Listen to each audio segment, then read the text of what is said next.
Assalamualaikum warahmatullahi wabarakatuh. Di video kali ini saya akan membahas tentang hukum-hukum dasar kimia. Sebelum itu jangan lupa tekan tombol subscribe dan like sebanyak-banyak mungkin. Perkenalkan, nama saya Syahrati Ridaya dengan NIM 60501230046, kelas Kimia A. Dosen pengampu Hikmawati Patahuddin SPD MSI. Kali ini kita akan membahas tentang hukum kekekalan massa Lavoisier, hukum perbandingan tetap Proust, hukum kelipatan perbandingan Dalton, dan hukum perbandingan volume Gay-Lussac. Yang pertama adalah hukum kekekalan massa Lavoisier. Hukum kekekalan massa merupakan massa yang dapat diubah menjadi energi. Hukum kekekalan massa atau juga dikenal sebagai hukum Lomonosov-Lavoisier adalah suatu hukum yang menyatakan massa dari suatu sistem tertutup akan konstan meskipun terjadi berbagai macam proses di dalam sistem tersebut. Dalam sistem tertutup, massa zat sebelum dan sesudah reaksi adalah sama. Bagaimana sih sejarah hukum kekekalan massa? Hukum kekekalan massa diformulasikan oleh Antoine Lavoisier pada tahun 1789. Oleh karena hasilnya ini, ia sering disebut sebagai bapak kimia modern. Sebelum Mikhail Lomonosov 1748 juga telah mengajukan ide yang serupa dan telah membuktikannya dalam sebuah eksperimen tersebut. Sebelumnya, kekekalan massa sulit dimengerti karena adanya gaya Bobouyan atau gaya apung atmosfer bumi. Setelah gaya ini dapat dimengerti, hukum kekekalan massa menjadi kunci penting dan mengubah alkemi menjadi kimia modern. Contoh lainnya yakni pembakaran kayu dan lampu yang menyala yang menghasilkan energi panas. Hukum selanjutnya adalah hukum perbandingan tetap atau Proust. Dalam kimia, hukum perbandingan tetap atau hukum Proust adalah hukum yang menyatakan bahwa suatu senyawa kimia terdiri dari unsur-unsur dengan perbandingan massa yang selalu tepat sama.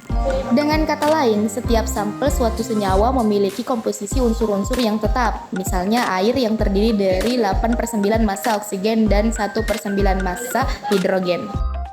Nah, bisa kita lihat terdapat contoh soal dari hukum perbandingan tetap.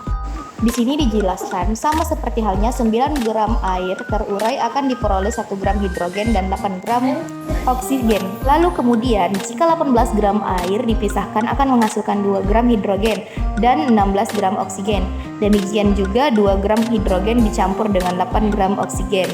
Setelah itu campurkan, dibakar, dan didapatkan 9 gram air dan sisa hidrogen yang tidak bereaksi sebesar 1 gram. Jadi, hasil eksperimen Proust menyatakan bahwa pada berbagai massa hidrogen dan massa oksigen yang bereaksi akan menghasilkan perbandingan massa atom H terhadap massa atom O selalu yaitu 1:8. Ya, hukum selanjutnya adalah hukum kelipatan perbandingan Dalton. Bunyi hukum ini adalah ketika dua unsur bergabung untuk membentuk dua senyawa atau lebih, rasio massa satu unsur yang bergabung dengan unsur lain yang bermassa tetap adalah bilangan bulat sederhana. Ya, contohnya sebagai berikut. Misalnya, karbon bereaksi dengan oksigen membentuk karbon monoksida CO2 dan karbon monoksida CO. Jika jumlah karbon yang bereaksi pada masing-masing adalah 1 gram, maka diamati bahwa pada karbon monoksida yang terbentuk akan terdapat 1,33 gram oksigen dan 2,67 gram oksigen pada karbon monoksida.